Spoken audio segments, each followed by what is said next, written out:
हमारे YouTube channel target with SP classes में। दोस्तों आज का जो टॉपिक दोस्तों ये लूसेंट का टॉपिक है और आज का जो टॉपिक है शैव धर्म का है। किसका है? शैव धर्म। इसके बाद में दोस्तों हम ईसाई धर्म और आपका वैष्णव धर्म, इस्लाम धर्म, सभी धर्मों के बारे में, पारसी धर्म, इन सब के बारे में दोस्तों पूरा डिटेल में जानने वाले हैं दोस्तों।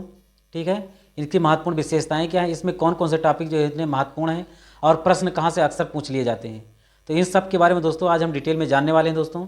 तो लास्ट तक जरूर बने रहेगा वीडियो में। ठीक है, प्रश्न कैसे बनते हैं ये भी आपको हम बताएंगे, तो वीडियो को पूरा जरूर देखिएगा दोस्तों। ये वीडियो दोस्तों आपका चाहे आर का पेपर हो, यूपी पीसीएस का पेपर हो, किसी भी कंपटीशन एग्जाम का पेपर हो, अगर प्राचीन इतिहास से प्रश्न आता है तो पक्का यकीन मानिए कि आपका यहाँ से मैं प्रश्न गलत नहीं होने दूंगा। ठीक है, बस आपको जो है वीडियो को पूरा लास्ट तक देखना है, बस इतना करना है। ठीक है, इसके बाद आपको दोबारा पढ़ने की ज़रूरत नहीं पड़ेगी। ठीक है, लूसेंट को तो भगवान शिव की पूजा करने वालों को क्या कहा गया है? शैव कहा गया। क्या कहा गया है? शैव कहा गया है। और शिव से संबंधित धर्म को शैव धर्म कहा गया। क्या कहा गया है? शैव धर्म। ठीक है, शिव से संबंधित जो धर्म को कहा गया है वो शैव धर्म कहा गया। क्या कहा गया है? शैव धर्म। शिवलिंग उपासना का जो प्रारंभिक पुरातात्विक साक्ष्य मिला है, ठीक है, यानी कि जो प्राचीन समय का जो साक्ष्य है, ठीक है, वो हड़प्पा संस्कृति के अवशेषों से मिलता है, उसके समय में जो खुदाई से हमको प्राप्त हुए हैं। ठीक है, ऋग्वेद में शिव के लिए जो जिस देवता को उल्लेख किया गया है, ठीक है, अब जहाँ पे ज़्यादा इंपॉर्टेंट है, ठीक है, जहाँ पे ज़्यादा इंपॉर्टेंट है उसको हाईलाइट किया जाएगा। समझ में आया? किस लिए? रुद्र नामक देवता का उल्लेख किया गया। किसका? रुद्र नामक देवता का उल्लेख किया गया। कहाँ पर? ऋग्वेद में। कहाँ पर? ऋग्वेद में। अथर्ववेद में शिव को भव, सर्व, पशुपति एवं भूपति कहा गया।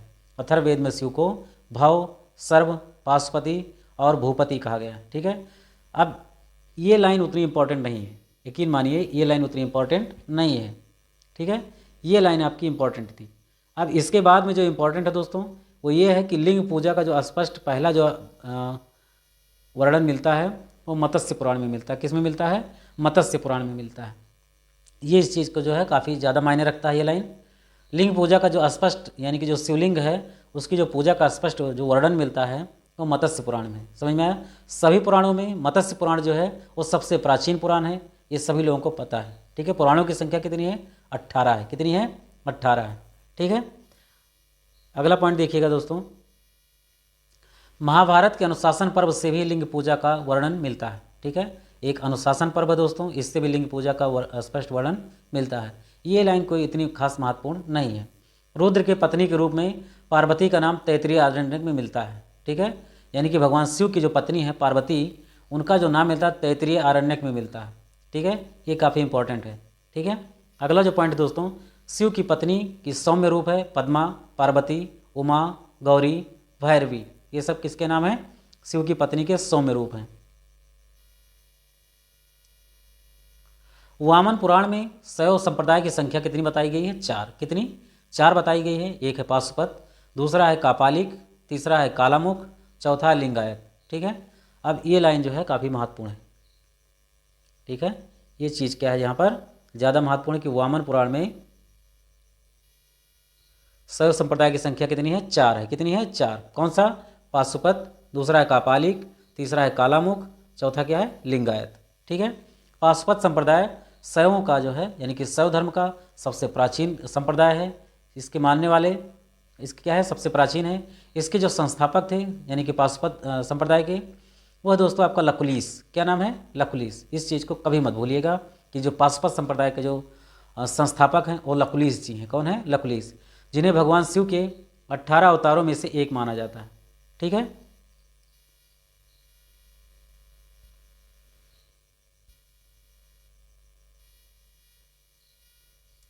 अब पाशुपत संप्रदाय के जो अनुयायी हैं, ठीक है, पंचार्थिक कहा गया। क्या कहा गया है? पंचार्थिक कहा गया है। इस मत का जो प्रमुख सैद्धांतिक ग्रंथ है पाशुपत सूत्र है। क्या है? पाशुपत सूत्र है। श्रीकर पंडित एक पाशुपत आचार्य थे। क्या थे? एक पाशुपत आचार्य थे। अब यहाँ पे सबसे बड़ी बात क्या है, जानने की क्या बात है कि जो संप्रदाय हैं और इसके संस्थापक कौन है, ये सबसे ज़्यादा मायने रखता है। ठीक है, जो संप्रदाय है और उसके संस्थापक कौन है ये बहुत ज़्यादा मायने रखता है। तो इस चीज़ को समझिए, जानिए। प्रश्न यहीं से आपका कैसे पूछ लिया जाता है मैं इस चीज़ को बता रहा हूँ। इसको मैच द फॉलोइंग के तहत आपसे पूछा जा सकता है कि कौन ऐसे जो है इनमें से नहीं है, ऐसे भी बना करके पूछ लिया जाता है, ठीक है। या फिर मैच द फॉलोइंग के अंतर्गत आ जाता है। आपको इसमें से 4 ऑप्शन में से एक क्या कर देगा, डिफरेंट दे देगा, ठीक है। तो आपको मिस नहीं करना है, आप इसको ठीक ढंग से समझिए, जानिए, ठीक है। तो संप्रदाय क्या है, आजीवक, क्या है, आजीवक है। आजीवक के जो संस्थापक है मक्खलीपुत्र गोसाल, क्या नाम है, मक्खलीपुत्र गोसाल। संप्रदाय जो आपका घोर अक्रियावादी है, क्या है, घोर अक्रियावादी है। इसके जो संस्थापक हैं पूर्ण कश्यप, क्या नाम है, पूर्ण कश्यप। यादृच्छावाद, ठीक है, इसके जो आचार्य हैं वह हैं आचार्य अजीत। भौतिकवादी, ठीक है, जैसे आपके चट्टान, पर्वत, ठीक है, और भूमि हो गया, जल हो गया, तो ये सब भौतिकवादी कौन है, पकुद कच्चायन, कौन है, पकुद कच्चायन। अनिश्चयवादी, ठीक है, यानी कि जिसका स्पष्ट रूप से प्रमाण नहीं मिलता है, उसके हैं संजय, क्या है, संजय बेठल पुत्र, क्या नाम है, संजय बेठल पुत्र। ये जो है आपके संस्थापक हैं किसके, अनिश्चयवादी के, किसके, अनिश्चयवादी के। अब यहाँ देखिएगा दोस्तों, कापालिक संप्रदाय है। तो कापालिक संप्रदाय के जो इष्ट देव थे, यानी कि जो इनके प्रभु थे, और एक तरीके से कह सकते हैं कि मानने वाले थे, ठीक है। तो जो इनके इष्ट देव थे वो भैरव थे, क्या थे, भैरव। यानी कि कापालिक संप्रदाय के लोग भैरव की पूजा किया करते थे, किसकी, भैरव की। इस संप्रदाय का जो प्रमुख केंद्र था दोस्तों, वो श्रीशैल नामक स्थान था, क्या था, श्रीशैल नामक स्थान। कालामुख संप्रदायों के अनुयायियों को, संप्रदाय के अनुयायियों को शिव पुराण में महाव्रतधर कहा गया, क्या कहा गया है, महाव्रतधर कहा गया। किसमें, कालामुख संप्रदाय के अनुयायियों को शिव पुराण में महाव्रतधर कहा गया। इस संप्रदाय के लोग नर कपाल में ही भोजन, जल तथा सुरापान करते हैं, और साथ ही अपने शरीर पर चिता की भस्म भी लगाते हैं, ठीक है। इस चीज़ को समझिए। लिंगायत संप्रदाय का दक्षिण में जो है प्रचलन ज़्यादा था, वहाँ पे इस लोक को मानने वाले ज़्यादा अनुयायी थे, और इन्हें जंगम भी कहा जाता था, क्या कहा जाता था, जंगम। इस संप्रदाय के लोग शिव की लिंग की उपासना की पूजा किया करते थे, ठीक है। कौन को, लिंगायत संप्रदाय। शून्य संपादनी लिंगायतों का एक प्रमुख धर्म ग्रंथ है, ठीक है, यानी कि भगवान शिव की इसमें महिमा का वर्णन किया गया है, ठीक है। बसव पुराण में लिंगायत संप्रदाय के प्रवर्तक कौन थे, अल्लभ प्रभु, क्या नाम था, अल्लभ प्रभु, तथा उनके शिष्य बासों को बताया गया, किसको, शिष्य बासों को बताया गया है। इस संप्रदाय को वीर शिव संप्रदाय भी कहा जाता है, इस संप्रदाय को वीर शिव संप्रदाय भी कहा जाता है। 10वीं शताब्दी में मत्स्येंद्रनाथ, क्या नाम है, मत्स्येंद्रनाथ ने नाथ संप्रदाय की स्थापना किया था। अब इसमें क्या, कैसे आप रिलेट करके याद करेंगे, इस चीज़ को समझिए, ठीक है। इसे लिखा मत्स्येंद्रनाथ, तो नाथ से आपको यहाँ पर नाथ संप्रदाय याद कर लेना है, क्या याद कर लेना है, नाथ संप्रदाय। इस संप्रदाय का जो व्यापक प्रचार प्रसार हुआ था बाबा गोरखनाथ के समय में हुआ, किसके समय में, बाबा गोरखनाथ के समय में। अगला जो टॉपिक है दोस्तों देखिए, दक्षिण भारत में शैव, चालुक्य, राष्ट्रकूट, पल्लव एवं चोलों के समय में सबसे अधिक लोकप्रिय रहा। यानी कि ये लोग इस चीज़ को मानने वाले थे, इस चीज़ को समझने वाले थे, जानने वाले थे, समझ में आया, प्रसिद्धि देने वाले थे। तो पल्लव काल में शैव धर्म का प्रचार प्रसार नायनारों के द्वारा हुआ था। नायनार संघों की कितना संख्या थी, 63, कितनी थी, 63, यानी कि 63। इसमें अपार, त्रुज्ञान, संबंदर एवं सुंदर मूर्ति आदि के नाम उल्लेखनीय हैं। एलोरा के, अब यहाँ पे बहुत महत्वपूर्ण बात लिखी है दोस्तों, इस चीज़ को समझिए। एलोरा के जो प्रसिद्ध कैलाश मंदिर का जो निर्माण है दोस्तों, ठीक है, वो राष्ट्रकूटों ने करवाया था। किसने करवाया था, राष्ट्रकूटों ने करवाया था। ये लाइन यहाँ से बहुत ज़्यादा महत्वपूर्ण हो जाती है, कई बार आपके एग्जाम में पूछा गया ये प्रश्न है, तो आपको कन्फ्यूज नहीं होना है, ठीक है। एलोरा के प्रसिद्ध कैलाश मंदिर का जो निर्माण हुआ था दोस्तों, ये राष्ट्रकूटों ने करवाया था। किसने करवाया था, राष्ट्रकूटों के द्वारा करवाया गया था। अगला जो मोस्ट इंपॉर्टेंट टॉपिक है दोस्तों, चोल शासक राजराज प्रथम, क्या नाम था, जो चोल शासक थे राजराज प्रथम ने तंजौर में प्रसिद्ध राजराजेश्वर शिव मंदिर का निर्माण करवाया था। राजराजेश्वर शिव मंदिर का निर्माण करवाया था किसने, चोल शासक राजराज प्रथम ने, जिसे बृहदेश्वर मंदिर के नाम से भी जाना जाता है, बृहदेश्वर मंदिर के नाम से भी जाना जाता है। यह आपका चोल शासक राजराज प्रथम ने तंजौर तमिलनाडु में राजराजेश्वर मंदिर का निर्माण करवाया था। कुषाण शासकों की मुद्राओं पर शिव एवं नंदी का एक स्पष्ट अंकन प्राप्त होता है। किसके सिक्कों पर, कुषाण शासकों की मुद्राओं पर। अगला जो टॉपिक है दोस्तों, वैष्णव धर्म, क्या नाम है, वैष्णव धर्म। यहाँ से प्रश्न बनता है लेकिन कौन सा प्रश्न बनेगा, उसके आने की पॉसिबिलिटी कितनी है, इसके बारे में भी हम बताएंगे। वैष्णव धर्म के विकास में प्रासंगिक जानकारी उपनिषदों से मिलती है। इसका विकास भागवत धर्म से हुआ। किससे हुआ है? भागवत धर्म से हुआ है। नारायण के पूजक मूलतः पंचरात्र कहे जाते थे। नारायण के पूजक मूलतः पंचरात्र कहे जाते थे। वैष्णव धर्म के प्रवर्तक कृष्ण थे। कौन थे? भगवान श्री कृष्ण थे। ये वैष्णव धर्म के प्रवर्तक थे, जो वृषण कबीले के थे, यानी कि जो इनकी जात थे वो कबीले के थे। और इनका निवास स्थान क्या बताया गया है? मथुरा। क्या बताया गया है? मथुरा। कृष्ण का उल्लेख सर्वप्रथम, अब यहाँ पे यही जरूरी है कि जानना जरूरी क्या है आपके लिए, ताकि आपका एग्जाम में गलत ना होने पाए। ठीक है, तो कृष्ण का उल्लेख सर्वप्रथम कहाँ हुआ? छांदोग्य उपनिषद में देवकी पुत्र और अंगिरस के शिष्य के रूप में हुआ। किसके रूप में? देवकी के पुत्र और अंगिरस के शिष्य के रूप में हुआ। किसमें? छांदोग्य उपनिषद में। किसमें? छांदोग्य उपनिषद में। वासुदेव कृष्ण का सबसे प्रारंभिक अभिलेखीय जो उल्लेख है, ठीक है, बेसनगर स्तंभ अभिलेख जो है, इसमें इनका वर्णन किया गया है। ठीक है, बेसनगर स्तंभ अभिलेख में वासुदेव कृष्ण का सबसे प्रारंभिक उल्लेख हुआ है। ये लाइन भी काफ़ी महत्वपूर्ण है, इस चीज़ को जानिए। ठीक है, वैष्णव धर्म के प्रवर्तक कौन थे? श्री कृष्ण थे। ये वृषण कबीले के थे। निवास स्थान सभी लोग जानते हैं, मथुरा में था।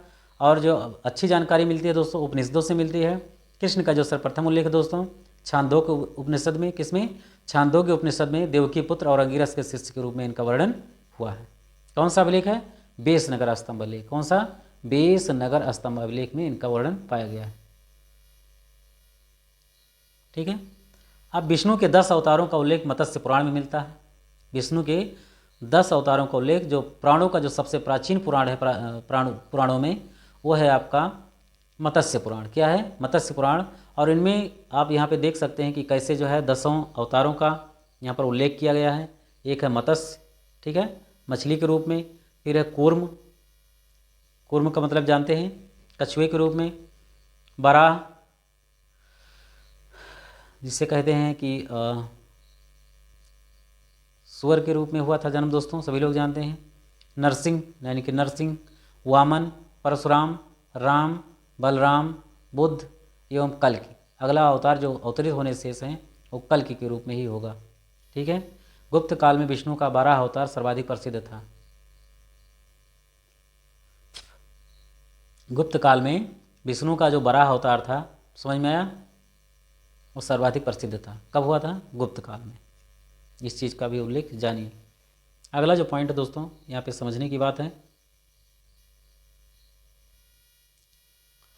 कि वैष्णव धर्म में ईश्वर को प्राप्त करने के लिए सर्वाधिक महत्व किसको दिया गया है? भक्ति। ध्यान लगाइए, पूजा पाठ करिए, आपको ईश्वर की प्राप्ति जरूर होगी। भगवान विष्णु के सुदर्शन चक्र में कितनी तीलियाँ थीं? 6 तीलियाँ थी। इस बात को भी आप याद रखिएगा, क्योंकि प्रश्न कहीं से भी उठा के पूछ लिया जा सकता है, जिसकी जानकारी आपको होनी चाहिए, नहीं तो आपके लिए फिर आगे चल करके एक समस्या खड़ी हो सकती है। भगवान विष्णु के सुदर्शन चक्र में कितनी तीलियाँ थीं? 6 तीलियाँ थी। कितनी? 6। अब जो प्रमुख संप्रदाय हैं, मत हैं, आचार्य हैं, इन सब के बारे में भी जानिए, क्योंकि यहाँ से प्रश्न बहुत बनता है। ठीक है, कैसे जो हम रिलेट करके आपको बताएंगे, ताकि आपके एग्जाम में प्रश्न गलत ना होने पाए। तो जो प्रमुख संप्रदाय दोस्तों वो क्या है? वैष्णव संप्रदाय है। क्या है? वैष्णव संप्रदाय। और वैष्णव संप्रदाय से मतलब ये है कि इसके जो मत हैं विशिष्टाद्वैत है। क्या है? विशिष्टाद्वैत। यानी कि वैष्णव को आप किससे रिलेट कर लीजिए? विशिष्टाद्वैत से। ठीक है, काफ़ी कुछ मिलता जुलता है, आप इस चीज़ को समझ सकते हैं। ठीक है, और भगवान राम जो थे दोस्तों, यानी कि रामानुज, ये विशिष्ट ही थे। क्या थे? विशिष्ट थे। और ये विष्णु यानी कि विष्णु से ही संबंधित है। इनका जो अवतार था दोस्तों, राम था। क्या था? राम था। बस आपको ध्यान ये रखना है कि किसी न किसी प्रकार से आपको तैयार करना है, रटना है, चाहे याद करना है, समझना है, लेकिन आप कैसे समझते हैं ये मायने रखता है। ठीक है, वैष्णव संप्रदाय के जो मत के संस्थापक थे, ठीक है, वो आचार्य थे रामानुज। कौन थे? रामानुज। भगवान विष्णु का एक अवतार है राम। ठीक है, तो वहाँ से रिलेट करके आप याद कर लीजिए। ठीक है, ब्रह्म संप्रदाय। कौन सा संप्रदाय है? ब्रह्म संप्रदाय है। अब ब्रह्म में देखिएगा दोस्तों, तो बस केवल 2 ही वर्ड हैं। ठीक है, ब्रह्म, तो आप इसमें 2 से याद कर लीजिएगा, द्वैत। क्या याद कर लीजिएगा? द्वैत। ठीक है, ब्रह्म की अगर आपको प्राप्ति हो जाती है, ब्रह्म की अगर उपासना पूजा करते हैं, तो वास्तव में आपको आनंद की प्राप्ति होती है। किसकी प्राप्ति होती है? आनंद की। तो इससे आप रिलेट करके याद कर लीजिएगा, आनंद तीर्थ। क्या याद कर लीजिएगा? आनंद तीर्थ। ठीक है, रुद्र संप्रदाय, रुद्र संप्रदाय का मतलब ये दोस्तों कि ये भगवान शिव, ठीक है, भगवान शिव के मानने वालों को रुद्र संप्रदाय के नाम से भी संबोधित किया जाता है, ठीक है। तो जो भगवान शिव थे एकदम शुद्ध थे, ठीक है, ये किसी से उत्पत्ति होते हुए नहीं माने गए हैं, समझ में आया। तो रुद्र जो थे दोस्तों ये आपके एकदम शुद्धाद्वैतवाद में आ जाएंगे, इसमें शुद्धाद्वैतवाद में। और इसको याद कर लीजिएगा, रुद्र वल्लभ, ठीक है, वल्लभाचार्य कौन थे, वल्लभाचार्य, ठीक है। अब है आपका सनक संप्रदाय, क्या नाम है, सनक संप्रदाय।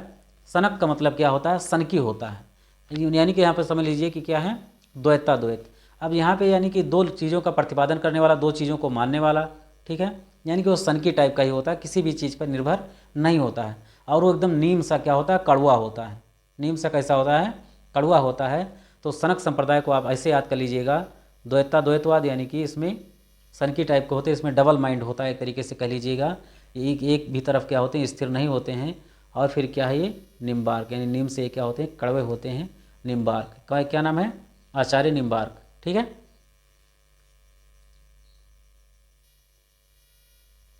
अब अगला जो टॉपिक है दोस्तों यहाँ पर देख लीजिएगा, प्रमुख संप्रदाय, उसके संस्थापक कौन हैं और फिर क्या है, उनकी पुस्तक का क्या नाम है। तो बरकरी संप्रदाय, क्या नाम है, बरकरी संप्रदाय, इसके जो संस्थापक हैं नामदेव हैं, क्या है, बरकरी नामदेव, आप याद कर लीजिएगा, बरकरी नामदेव। पुस्तक का नाम नहीं दिया गया है, कोई बात नहीं है। श्री वैष्णव संप्रदाय, क्या नाम है, श्री वैष्णव संप्रदाय। और वैष्णव से आपको बताया था भगवान श्री राम, क्या बताया था, भगवान श्री राम, यानी कि रामानुज, क्या नाम है, रामानुज। ये ब्रह्म संप्रदाय, ब्रह्मसूत्र नामक इन्होंने पुस्तक लिखा था, किसने, रामानुज ने, समझ में आया। श्री वैष्णव संप्रदाय के संस्थापक रामानुज हैं, ब्रह्मसूत्र नामक पुस्तक इन्होंने लिखा। अब देखिए यहाँ पर भगवान विष्णु, राम और फिर ब्रह्मा, सब तीनों एक ही लाइन में आ गए। आप किसी न किसी प्रकार से इसको क्या कर लीजिएगा, रिलेट करके आपको याद करना है, समझ में आया। अगला जो पॉइंट है दोस्तों आप यहाँ पे देखिएगा, परमार्थ, क्या नाम है, परमार्थ। परमार्थ का मतलब, अब इसमें भी राम आ जा रहा है तो यहाँ से याद कर लीजिएगा, परम, परम यानी कि भगवान राम, रामदास। और फिर रामदास से याद कर लीजिएगा क्या, दास बोध, क्या याद कर लीजिएगा, दास बोध, रामदास दास बोध। पुस्तक का नाम तो आप कभी नहीं भूलेंगे क्योंकि रामदास और दास बोध दोनों एक ही में है।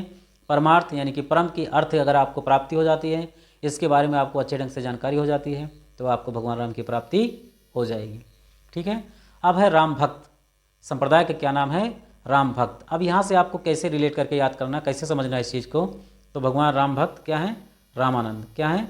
और ऐसे भी याद कर लीजिएगा कि भगवान राम का जो सीरियल है रामायण है वो रामानंद सागर के द्वारा ही बनाया गया है, आप इसको इस तरीके से याद कर लीजिएगा, ठीक है। अब यहाँ से रामानंद ने जो सीरियल बनाया था उसको क्या था, आध्यात्म के ऊपर था, धर्म के ऊपर था, तो रामायण था, क्या था, रामायण।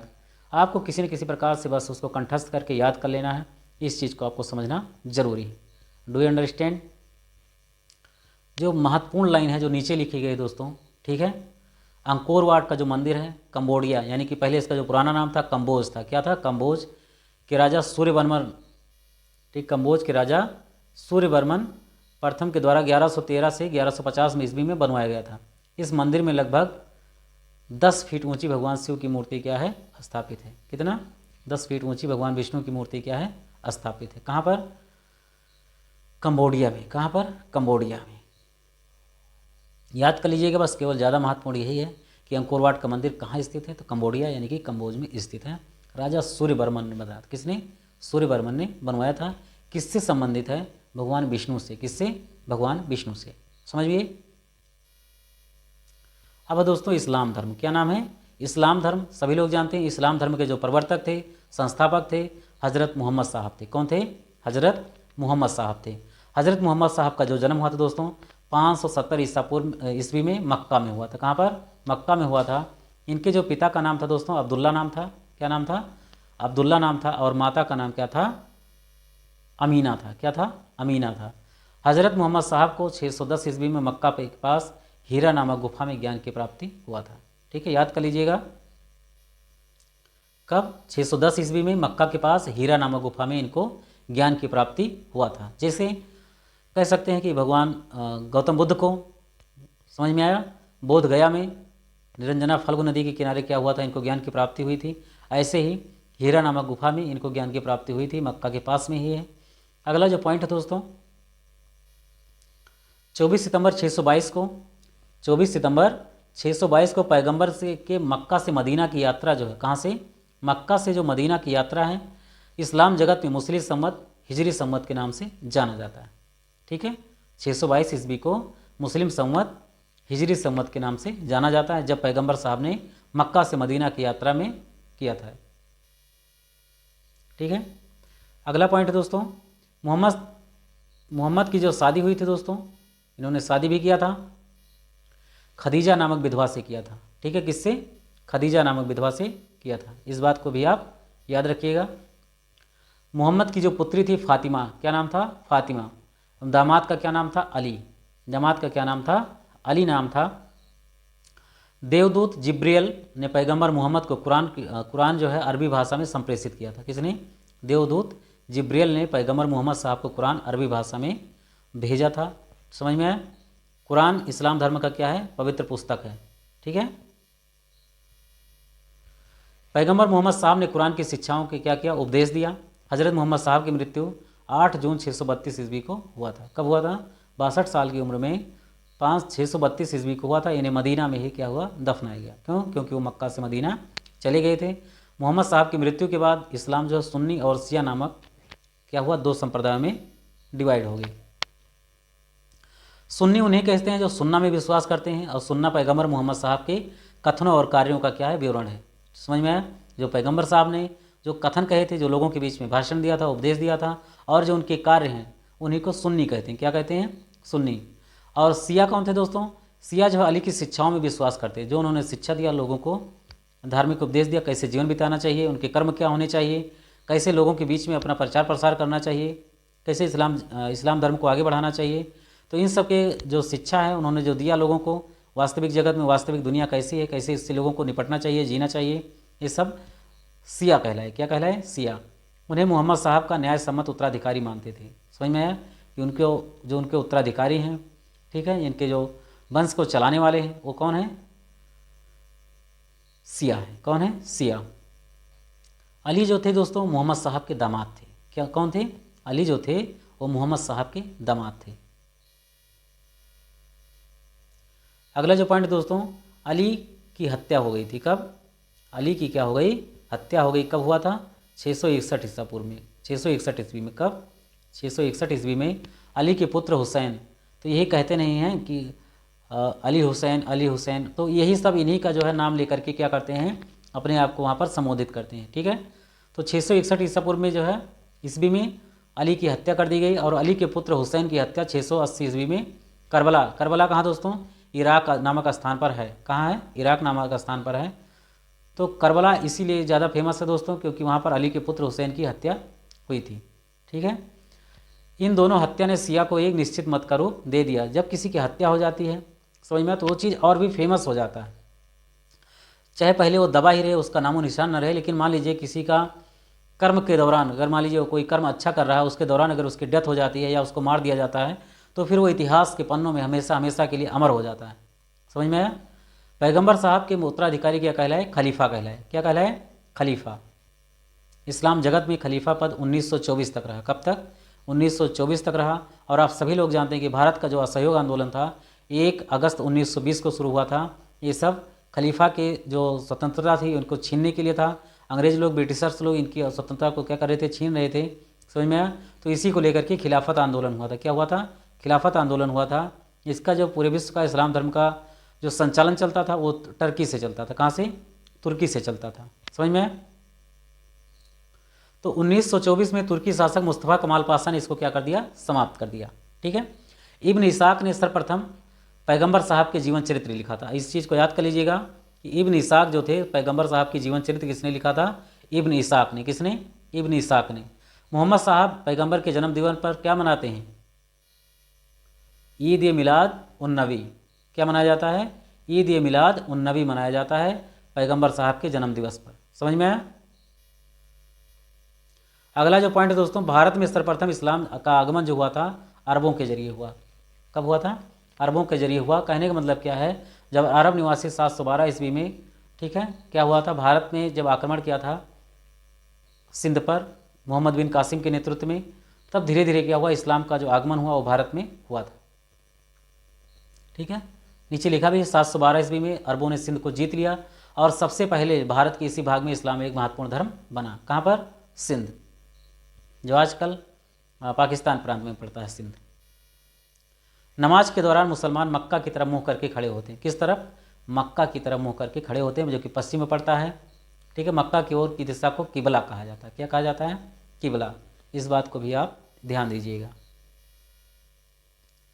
अगला पॉइंट दोस्तों आपका ईसाई धर्म। क्या नाम है? ईसाई धर्म है आपका अगला पॉइंट। ठीक है, ईसाई धर्म के जो संस्थापक हैं कौन है? ईसा मसीह हैं। कौन है? ईसा मसीह हैं। ईसाई धर्म का जो प्रमुख ग्रंथ है दोस्तों, बहुत महत्वपूर्ण क्वेश्चन है ये, कई बार आपके एग्जाम में पूछा गया है, बाइबिल है। क्या है? बाइबिल। ईसा मसीह का जन्म जेरूसलम के निकट बैथलेहम नामक स्थान पर हुआ था। कहाँ पर? बैथलेहम नामक स्थान पर।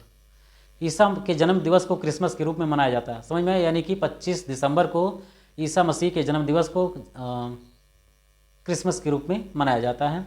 ईसा के पिता का नाम, ईसा मसीह के माता का क्या नाम था? मेरी, और पिता का क्या नाम था? जोसेफ। ठीक है, इसलिए बहुत सारे स्कूल आप लोगों ने सुना होगा सेंट जोसेफ के नाम से या फिर सेंट मैरी के नाम से चलता है, समझ में आया?